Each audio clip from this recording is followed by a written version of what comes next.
I think that's everybody in. So we're a little bit over time.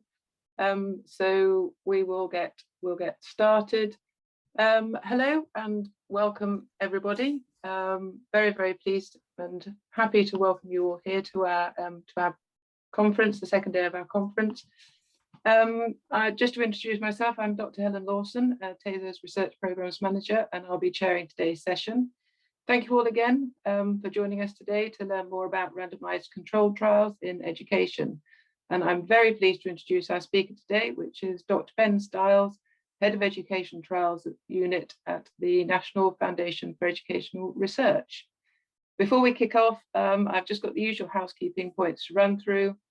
Please remain muted throughout the session. If you have any questions during the session, particularly points of clarification, please do enter them using the chat box function, and I can alert Ben to these questions. You're encouraged to enter these questions at any point, but there will also be an opportunity for questions right at the end of the presentation. So if you'd like to save your more substantive questions for the end, then that would be great. And we'll try to get through as many questions as possible in the allocated time. If we don't, however, make it to your question, then please do email us afterwards. I'd like to let you know that we're recording this session and we'll be distributing the recording and the presentation slides after the conference. And we'd also love your feedback. So please do keep an eye out for a post-event survey in your inboxes over the coming days. So I'd very much like to introduce Dr. Ben Stiles. He's responsible for the delivery of an extensive portfolio of randomized controlled trials, so RCTs of educational interventions.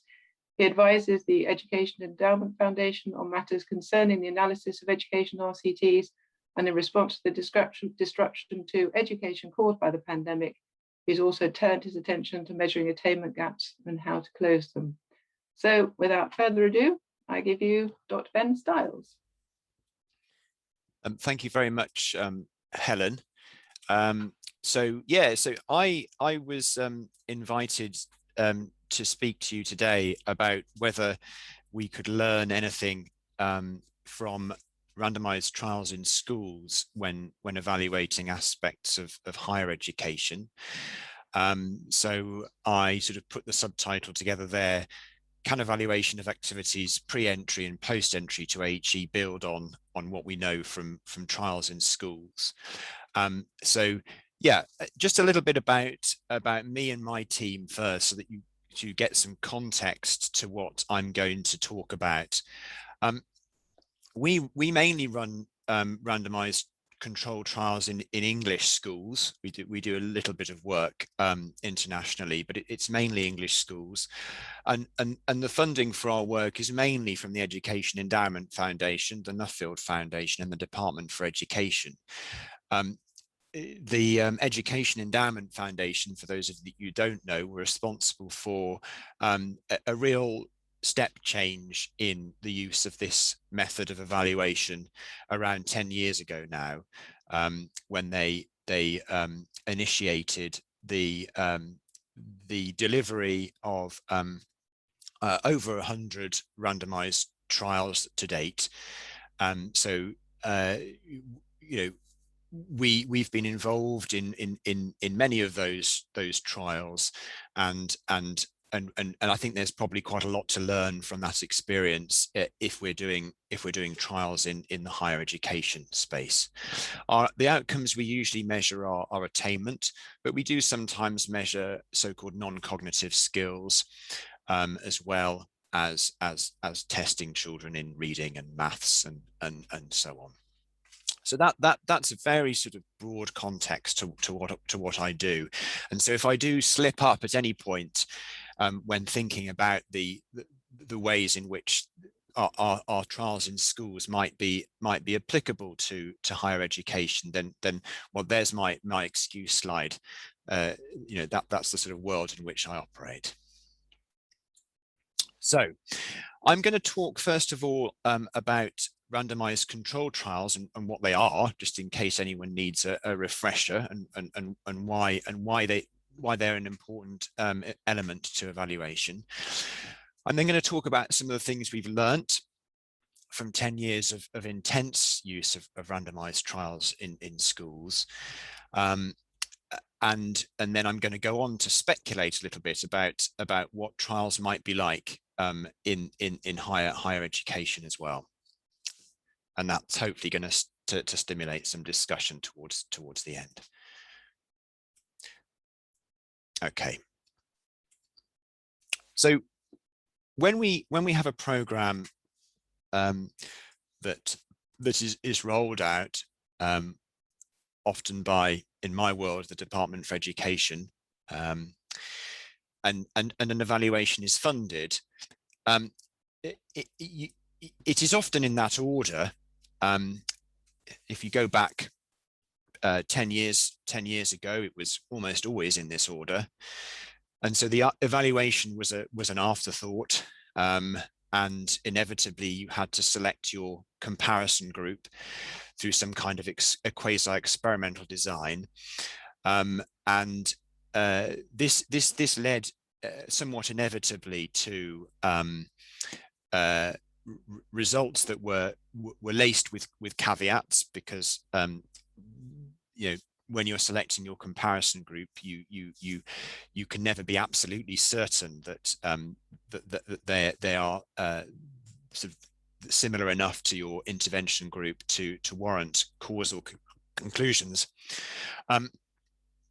And so often what would happen is that the results would be greeted with a certain amount of relief if they were positive, and if they were negative, then people would unpick the methodology and expose weaknesses in it, rather than sort of interpreting the results neutrally. So this is obviously an oversimplification. You can get very good quasi-experimental designs, and you can get very bad randomized trials. But the point about this is to say that if you have to select your comparison group after the event, you will inevitably be up against it in terms of avoiding bias, because you don't necessarily find a set of students or schools or whatever that are comparable to those that are in receipt of the intervention. So what we do when we randomize is roughly as follows here. The smiley faces are meant to be individuals. They could be individual students. They might be schools in my case. And they're colored differently to sort of illustrate that they're different, and that when you randomize, you get a sort of spread of difference between the two groups, and you follow those through to the end of the trial. Now, the measurement of these individuals is an absolute key to, well, any kind of impact evaluation, of course, but particularly for randomized trials. You don't actually have to measure them at baseline, contrary to popular belief.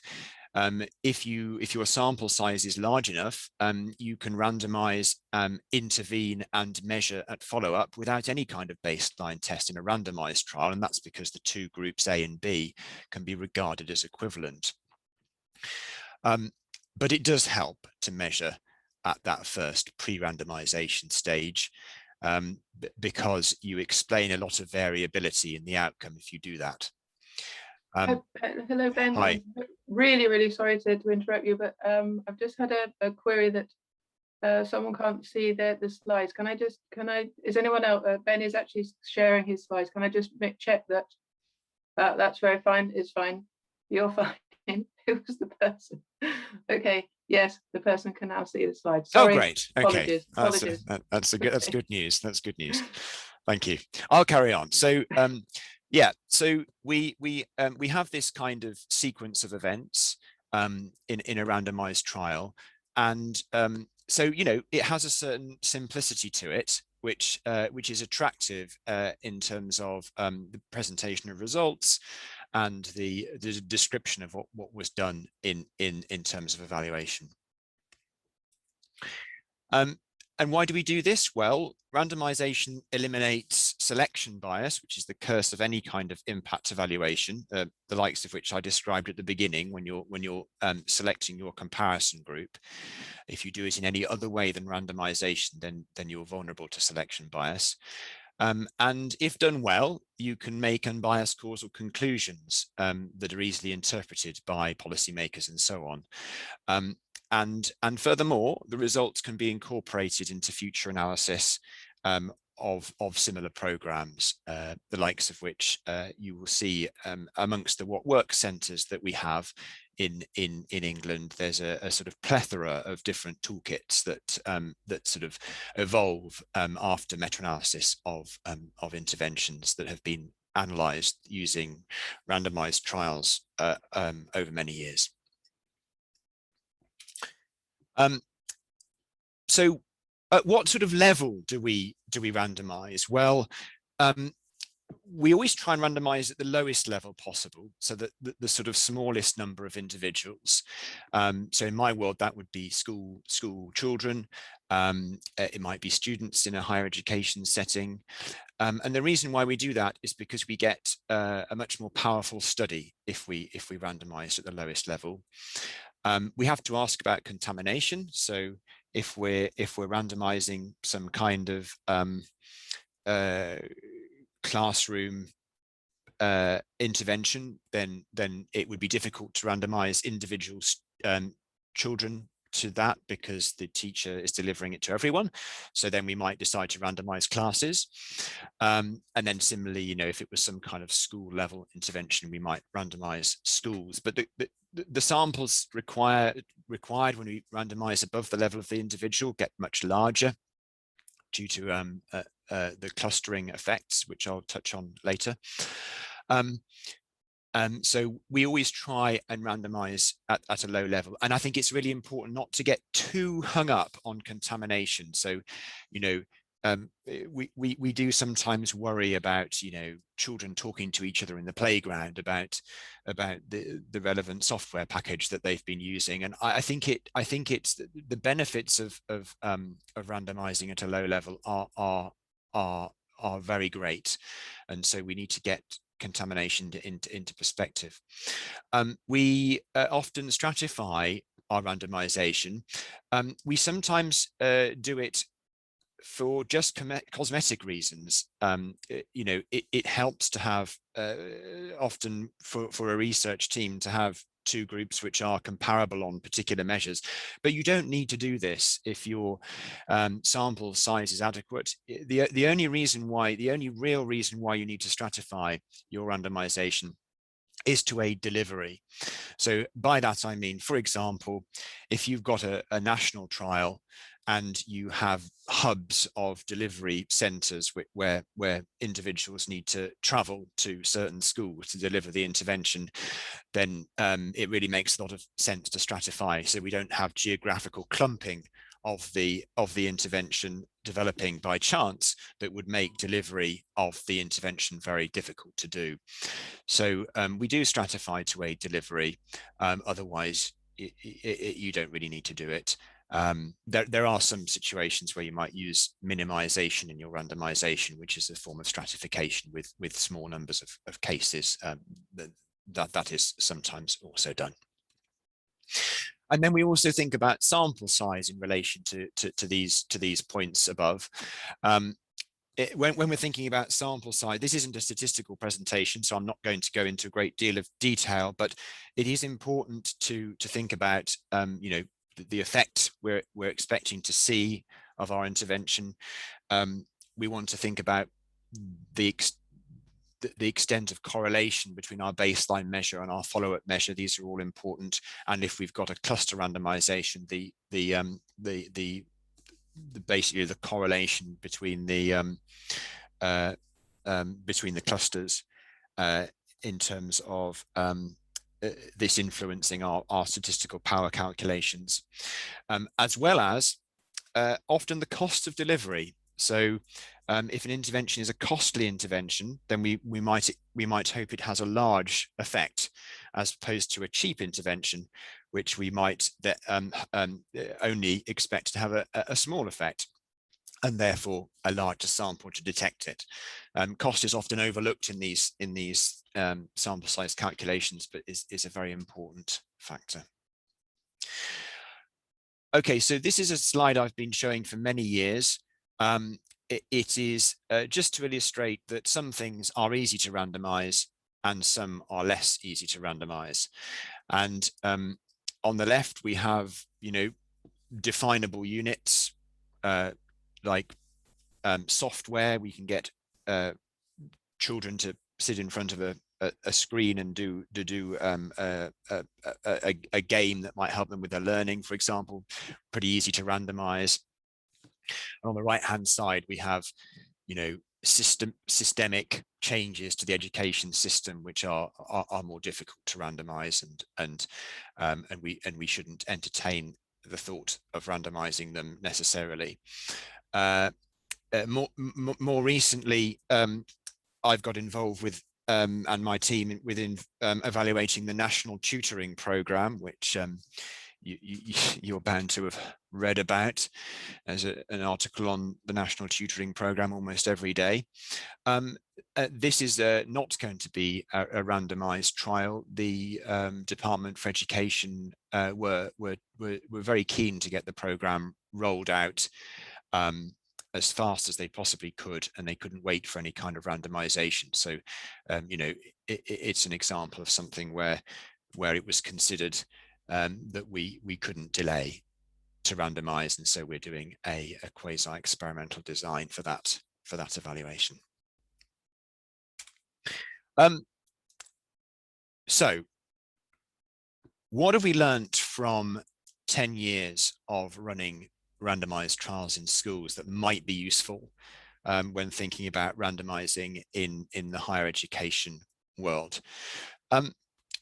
Well, the most important study in recent months was probably by this chap called Hugo Lorty-Forg and Matthew Engels at Loughborough University, and they meta-analyzed recent English education trials and found, not unsurprisingly, that they had a very low median effect size. So an effect size is a dimensionless, well, it's units of standard deviation, but it's effectively a dimensionless quantity that allows us to compare the effects of different interventions.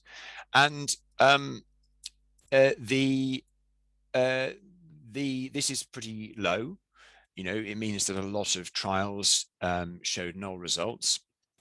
And depending on who you talk to, this is a problem, or it's an indication that the evaluation system is working well and we're exposing programs that aren't effective.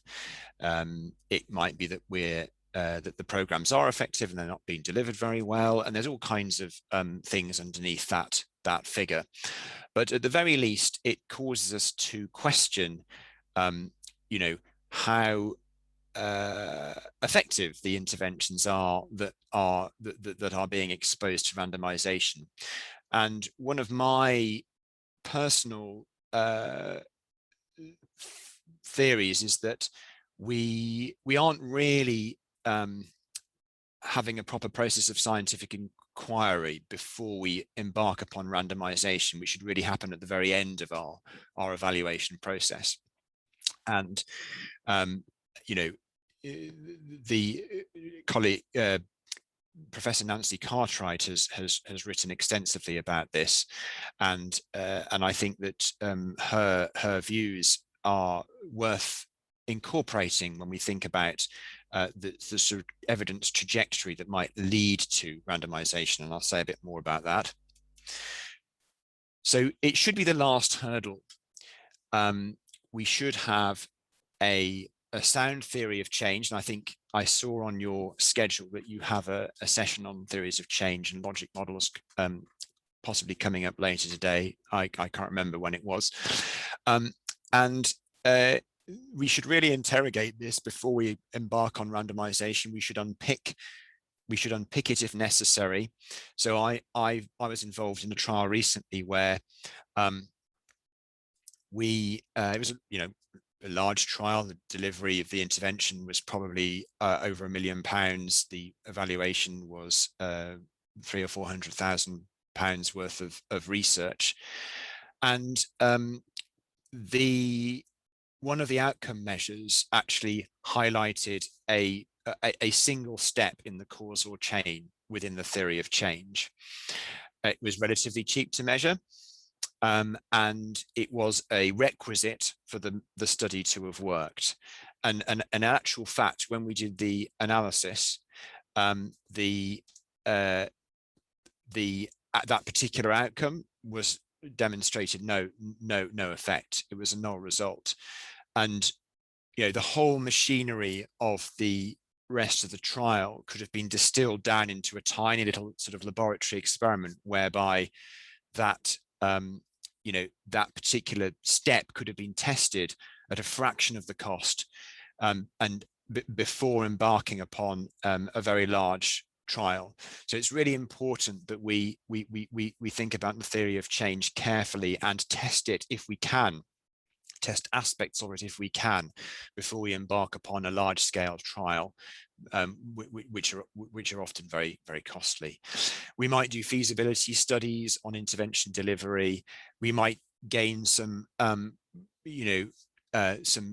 quantitative evidence that's a little bit easier to obtain before and after studies, that kind of thing, before randomization. We might pilot.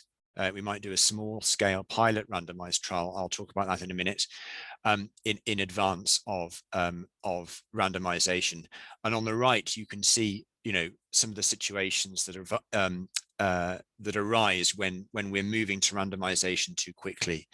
The last one, no equipoise. This is a situation where, so when we randomize, we need to be confident that the two groups, the A and B in that earlier slide, they're not being disadvantaged in any way in terms of what we know about the intervention. So, equipoise means we do not know whether one group is going to be benefited versus the other one.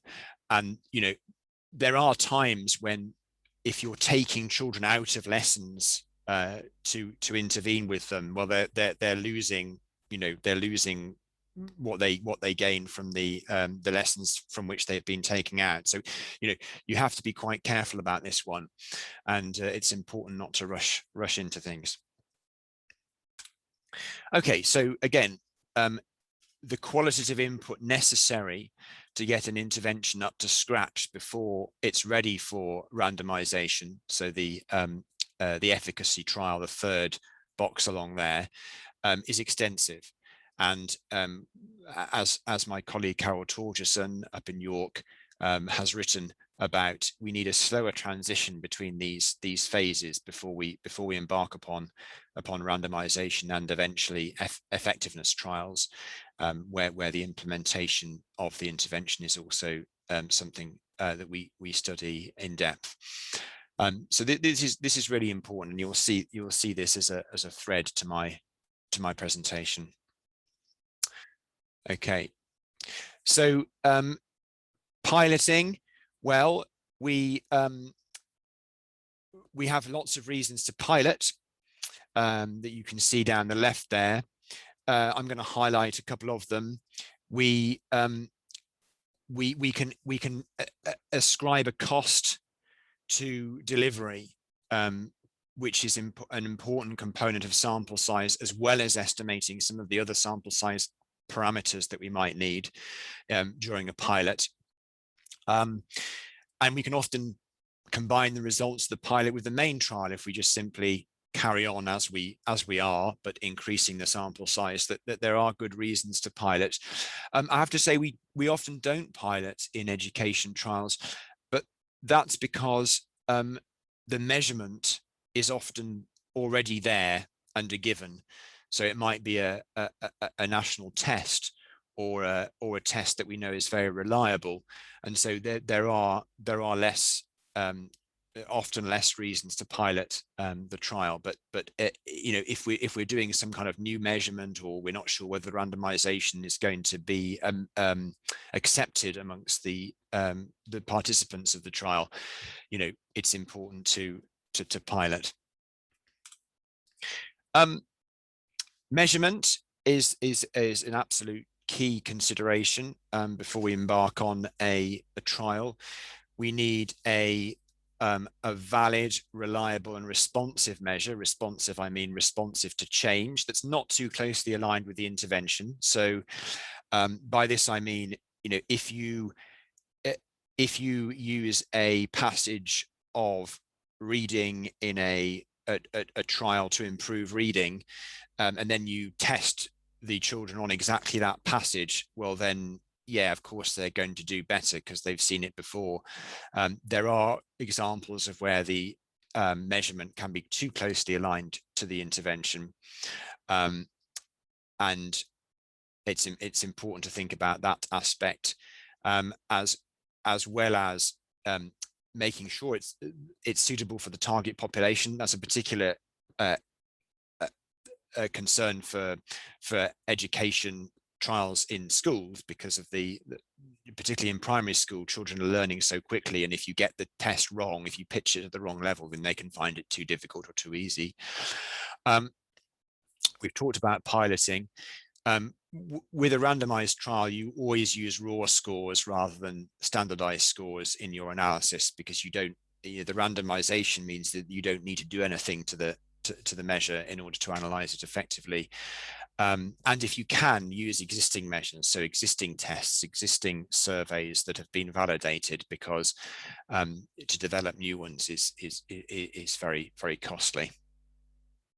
And there are plenty of databases out there of standardized measures, like the Spectrum database hosted by the EEF, for example.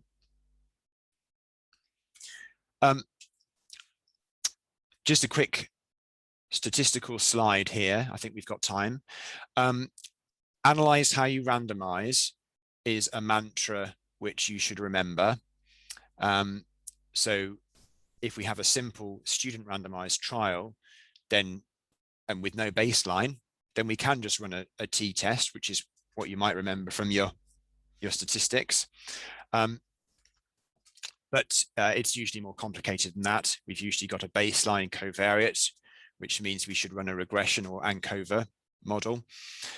We might have stratified our randomization, which means we have to include stratifiers as covariates. And then, of course, it gets even more complicated when we randomize groups of students in clusters. You can conceptualize this briefly by imagining a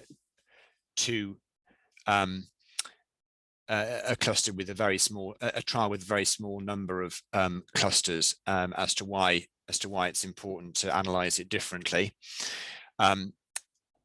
One way of analyzing this kind of data is just to use the cluster means and run a t-test. But we can get a lot more power from our study if we have a baseline, and we can either run analysis on means, or ideally, if we've got enough clusters, we would do a more complicated analysis using a multi-level model. But that's just some of my slides are just to illustrate the kind of complexity that can ensue, rather than to cover it in any great detail. And it gets even more complicated when, so this was about randomizing clusters of individuals. This is about randomizing within clusters. So, you know, if you've got several institutions and you randomize students within them, then it does get even more complicated, because of this kind of situation that ensues, where you have different cluster means. You have, so the colors of the two groups, intervention and control, and then you have different effect sizes within each institution. And there's lots of nice methodological debate about how you analyze that kind of data. So beware of what we call multi-site trials. They're also called randomized block trials. and that's, so as I say, there are debates, interesting statistical debates about several aspects of trial analysis that I've listed there, which we might want to talk about in another presentation. Okay. Another important aspect is the replicability crisis, which I hope many of you are aware of. We are not immune to this in social science trials. I think it's a big deal, and we have actually come quite a long way in addressing the replication crisis when we've been running trials in English schools. So what have we done? Well, we have large-scale collaborative research, we have independent evaluation, often leading to very heated debates amongst the relevant stakeholders, but I believe ultimately a more rigorous report results. We have compulsory trial registration, we have standardization of our analyses, through the insistence of the funder to follow the analysis guidance. We have improved study design over the last 10 years, larger sample sizes, that kind of thing. We also have statistical analysis plans, which are peer reviewed, and well, anyone can see whether the analysis has been followed when they review the report. We're not quite there though, because we don't, I say partial adoption because we don't pre-write our code yet, as a rule. There are some teams that do this in the world, so they literally write their analysis code before they see the data. That's very good practice. We're not quite there yet. Instead, we write a statistical analysis plan. And those of you that have ever written a statistical analysis plan will know that even when you write a very long one, there are still little decisions that you end up making with the data before you do the analysis. So that's why ultimately we're aiming to write our code before we see the data. Still to do. Replication culture, there's not much replication that goes on, very little. There's the move from efficacy to effectiveness trials, but very few funders will want to fund the same trial twice, and we need more of that. We need more appropriate, stringent statistical thresholds, and we need more training of the evaluation workforce. Okay. I think I have around 5 or so minutes. Is that fair, Helen? You can, the session finishes at 11:45. So we'd like to have 10 minutes or so for questions, and then Sarah's got her wrap up, her wash up slide. So you've got sort of 8 to 10 minutes or so, if that's perfect. So if that's okay. I will set out my my ideas as to how some of this is relevant to HE, and then we can maybe talk about it in the discussion, as well as any questions people have about trials more generally. So the first element to think about from my point of view would be the widening participation angle. So back in the day, I worked on a couple of widening participation studies, and I remember they were just sort of survey based, really. They were just asking for the views of sixth formers in terms of where they were headed as a result of experiencing some kind of intervention. But of course we could, and for all I know, this is already being done. Apologies if I'm speaking out of turn, but you know, we have a pretty cheap outcome to measure. You know, do they attend an HEI or don't they? We can in theory get that measure from HESA data. We have the potential to ask some of these survey questions as well.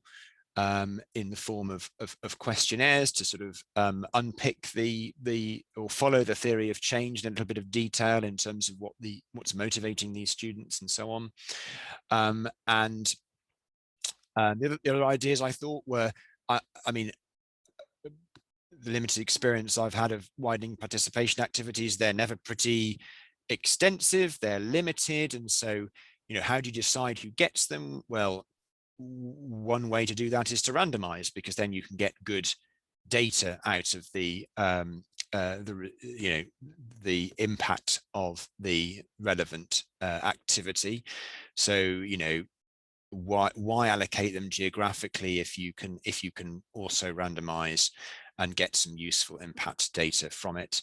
But as I alluded to earlier, we've got to be careful with our feasibility and theory of change before we embark on any randomization. We want to make sure this is a really watertight intervention before we get out there and randomize. So those were sort of few thoughts on widening participation trials, which may already be in progress. I'll be really interested to hear about them if they are. And then once a student is embarked upon their higher education career, well, I've involved myself a little bit with this space, and what I can see is very little evidence of quantitative evaluation of teaching methods and approaches. This seems to be a largely evidence-free zone. Ideas I thought of were things like, the cost effectiveness of small group seminars. They must be quite expensive to run. And how effective are they at improving exam results?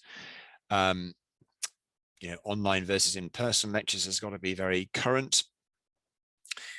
There might be nudge programs for studying, which are in the mix at the moment. This kind of thing would be relatively easy to randomize because you could do it at the student level, particularly if it's a text message based thing or something like that. And providing you've got data sharing agreements with the university, you could run one of these, I'm sure, within one university, because you've got large numbers of students per course. You get enough data from just one HEI. And yeah, much more amenable to individual randomization than perhaps the world I work in, which is another plus. And the commonality of assessment, at least within one course taken at one HEI. But of course, we've got some challenges there. The big one, if we're trying to run trials that might be generalizable across more than one institution, is the lack of standardized assessment between institutions. I understand that in subjects like vocational subjects like medicine, then there is some standardization. So I, as far as I know, trials already happen in medical education.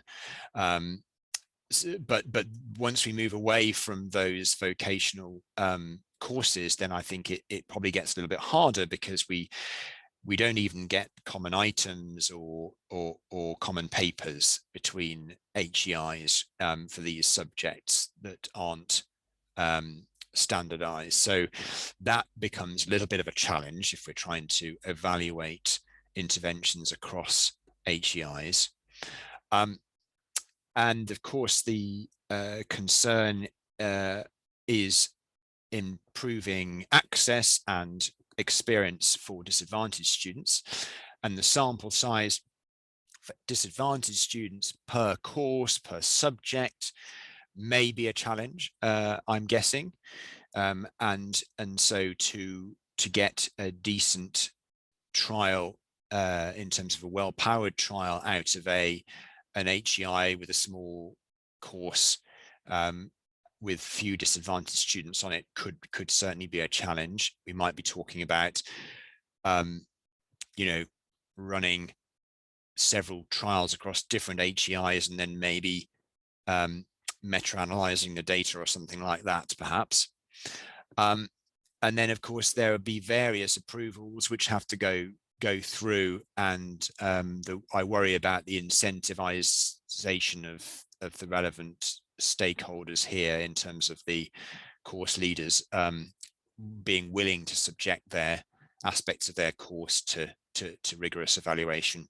And of course, the ethical approval needs to be gone through as well. And as I've previously mentioned, being careful about the feasibility of these programs before we subject them to randomization as well. So there were some of my ideas. I'd be really keen to hear what's been going on in this space. Before I do that, just to summarize what I've been talking about for the last minute. So randomized trials should be the end of the evaluation trajectory. Outcome measurement is key. We need to think about those aspects of outcome measurement. We need to have the courage to delay randomization until we have unpicked the causal steps in our theory of change and maybe tested aspects of it. We need to have the courage to do a feasibility study and pilot the randomization and measurement where necessary. And we need to remember how to analyze the data. And that's it. I will hand back to Helen, who's hopefully got some questions from the chat. Thank you. Brilliant. Thank you very much indeed, Ben, for that extremely informative and interesting presentation on RCTs. While we wait for some questions to come through, I just had a quick one. Is about ethics and the ethics behind randomization, and particularly in the widening participation sector, when we are working with underrepresented groups and disadvantaged groups.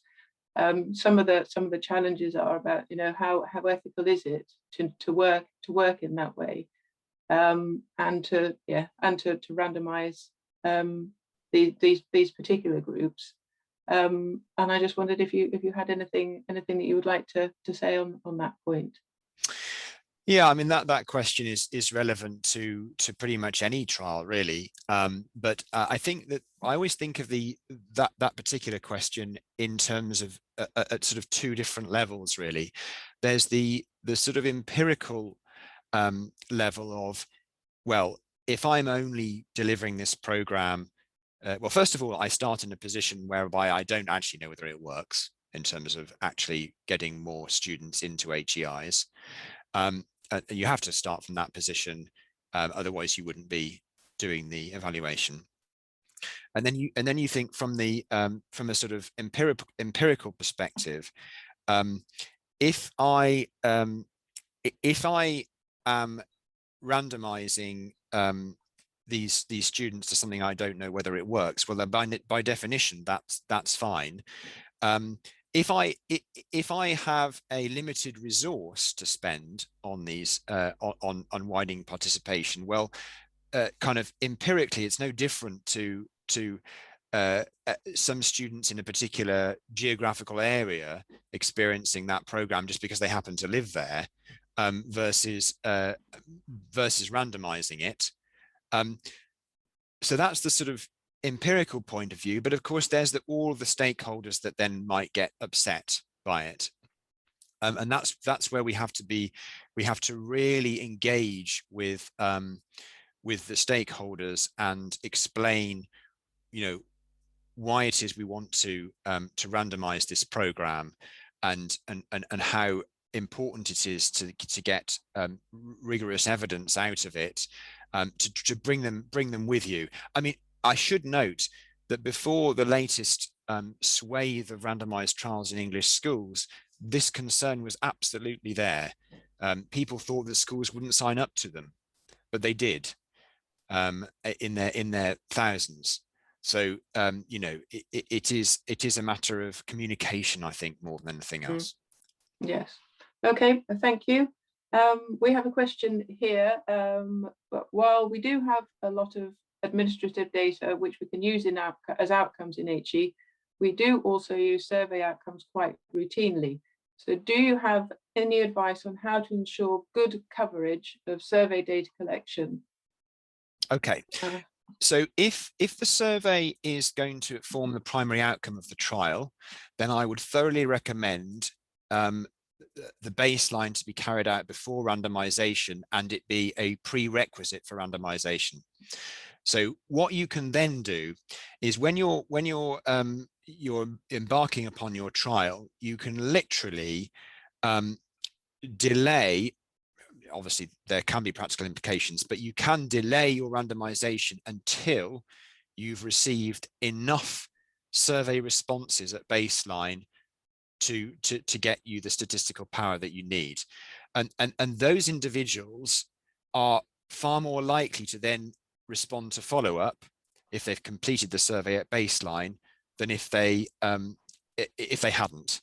So that's a really practical way of at least, you can never ensure it, but at least increasing the response rate at follow-up. And some of you may be thinking, well, that's not generalizable because you're only, it's only certain types of individuals that are completing the survey. Well, unless we're right at the end of our trajectory of evaluation, we're really concerned with internal validity at these early efficacy stages. It's really important to get the sample size up and to get a rigorous comparison between intervention and control, and then we can think about generalizability later on. Okay, thank you. Another question from Michael Kerrigan.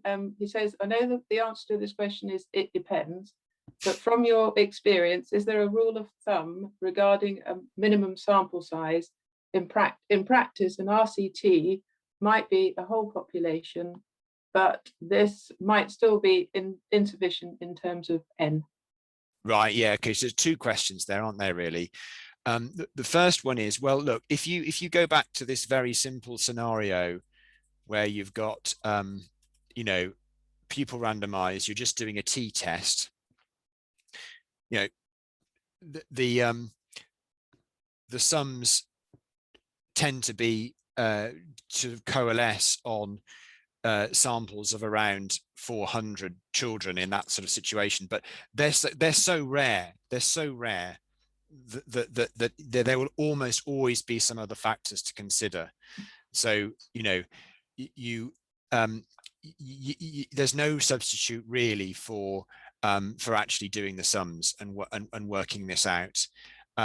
In terms of your question about whether the population, if the population is like a low number, and whether it's viable to run a trial, well, you get into this kind of philosophical debate about kind of whether the sample of children that you're working with is actually a sample of a wider population, maybe over many years. So I tend to still think of this from a frequentist point of view, and you're still really thinking about a sample, even though you might think you've got a population. And so you do still need to think about, from my point of view anyway, others would say otherwise, you still need to think about your statistical power in that situation as well. Okay, that's perfect. Thank you very much, Ben. As I think I mentioned, we do have Sarah Chappell with us, who is TASO research officer, and I think will be joining us. Here she is. Okay, so I will hand you over to Sarah now, who is going to present just a very, very brief introduction to some of the work that TASO is doing around randomized controlled trials in education. Thanks very much, Helen. Just because I saw on my clock anyway, we've got a couple of minutes left, and I saw there's a really good question that I certainly want an answer to. So I hope you don't mind, Ben, if I just ask you one more question, which is just about the pilot trials. So would you be able to explain a bit more how that might differ from a full trial in an RCT? Yeah, so they're just smaller, really. So I have some fairly sort of strict views on what a pilot trial is. You'll see it described differently in different sort of areas. But I think it's got to be deliberately underpowered. It's got to have, you know, just a few individuals, maybe 8 clusters, for example, and it's got to be there to focus on feasibility of intervention delivery, feasibility of randomization, feasibility of measurement. So you're really rehearsing what you do in a larger study, and then you can, you know, the whole thing might collapse. For example, you might not be able to recruit enough cases for it. You might find that people don't want to be randomized for this particular study and they don't sign up. You might find that the measurement is unpalatable for the individuals concerned, and you can abandon it for a fraction of the cost of a larger study. So yeah, really about size. So a pilot trial would still involve randomization in my book. So I'm separating it from a feasibility study, which is just about the intervention delivery. So yeah, it really depends on, you have to sort of think about which elements of the evaluation might fail, and do I need to test them out at a smaller scale before embarking upon the fully powered trial? Thank you, that's really helpful. Ben, do you mind if I just ask you to stop sharing your screen just so I can share mine, please? Thank you so much. Perfect, right. Helen, could you let me know that you can see that okay? Yep. And it's the presentation view you can see? Yes. Perfect. Okay, so just wanted to finish today's session. So thanks so much, Ben, for that. Just to wrap up with how TASO are actually using an RCT currently for one of our projects. And that project is summer schools. So we've got 8 providers joined with us when we're doing an RCT on summer schools at each of these 8 higher education providers.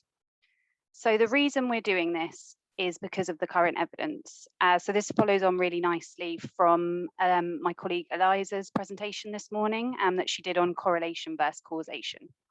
So currently the evidence shows that we've got 80% of universities, sorry, these are arbitrary figures, but we've got basically more students will go to university if they attend summer school. So that's the association that we've got at the moment. So if you attend a summer school, it's positively associated with applying to university. The problem here, though, is that we don't know about the differences, either unobservable or observable, which exists between these 2 groups. And that might be the reason why we've got these differences in HE entry. So, for example, those who attend the summer school are likely to have higher attainment already. So they're more likely to go to university anyway because they've got higher GCSE grades, BTEC grades, A-level grades. They're also likely to have a better family support. So they're more likely to have a family that's more supportive of them going to university in the first place. And also more motivation. So the fact that they've applied to a summer school shows that they're quite likely to apply to HE anyway. So it's likely that they could have higher motivation levels anyway. And then if we flip this over, it might be that those who don't attend a summer school have lower attainment generally, and they have less motivation and less family support. So it's back to our correlation, not causation argument. So we can see that attending a summer school is positively associated with applying to university, but we can't directly say that one caused the other. And as Eliza went through earlier in her presentation, is because there's going to probably be too many differences that are happening between these 2 groups in terms of motivation, perhaps attainment as well, school support and family support. So what we're really missing here is this causal evidence, or what's known as type 3 evidence. So this is where our RCT comes in, which I'm just going to run through very briefly before we end the session. So let's imagine here we've got a big pool of students that apply to a summer school at each of the higher education providers that we're working with. And we're going to assume that all of these meet the widening participation eligibility requirements. So rather than ranking these students or putting them into a matrix to work out who gets a place or not, we can actually randomly allocate students to either a treatment group where they get a place or a control group where they don't get a place. And the good thing about outreach activity, which Ben mentioned earlier, is that they're generally oversubscribed. So you do have these sort of limited a number of places on your program. So it does mean that you've kind of, it allows you to limit the number of places, and it allows you to have this treatment and control group, because you're going to have students that wouldn't be able to get a place anyway, just because there's not the space. So the good thing here is that we can assume that our treatment group who got a place and our control group who didn't get a place are roughly similar, because they've both applied to the summer school. So we can say that their motivation levels are similar. We can do balance checks. We can make sure there's a similar level of characteristics and demographics, such as gender, in each of the two groups. So that then means when we compare the two groups, so when we issue these surveys, when we look at HEAT and HESA data to show whether they did actually enroll or apply to HE, we can actually say that the differences are due to the effect of the summer school rather than differences between the two groups. So just as a little summary, we're working with 8 different higher education providers. 4 of these are pre-16 and 4 of these are post-16. We're doing a randomised controlled trial at each of the providers. But what's really important to add as well is that we're doing this in-depth qualitative evaluation at each provider as well. So there's going to be more analysis done to actually unpick what it is about the summer school programs that are causing the outcomes. So we've got lots more information on our page, which I've put a link to here on our TASO website. So do have a look if you are interested in finding out a bit more about it. And we'll also be announcing our partners that are involved as well. So that was a very quick whistle-stop tour of the summer school RCT. Thank you. Thank you. Stop sharing now. Thank you very much, Sarah. And that was impeccable timing, because we are at 11:45. So I would just like to say thank you very, very much to Ben for his time and for his contribution and for his really, really interesting presentation. And to Sarah as well there for her slide at the end to show how TASO is using this approach in our work. So thank you very much, everyone. Thank you for watching, for listening. As I said at the start, we'll be looking for your feedback for the session. So look out for a survey or questionnaire, which will be emailed to you, and we'll also be making the slides and the recording available to participants. So thank you very much, and maybe see some of you in our Theory of Change session later on.